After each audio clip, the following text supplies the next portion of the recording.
Hello everyone, in this video I will show you how to use Claude Code with Obsidian step by step. First, open your command prompt or terminal and install Claude Code by typing npm install -g at anthropic-ai/claude-code, then press enter and wait for it to finish. Now open Obsidian. Go to Settings, then open Community Plugins.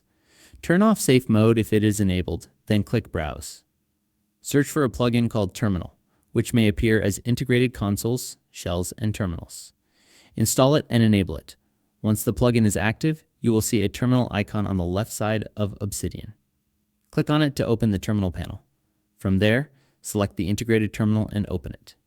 Next, make sure the terminal is inside your Vault folder. This is important because Claude will work with your notes in that location. If needed, use the cd command to move into your Vault directory. Now type Claude in the terminal and press enter. This will start Claude Code inside Obsidian. You can now ask Claude to help you write notes, generate ideas, or edit files directly in your Vault. That is how you set up and use Claude Code with Obsidian. Thanks for watching.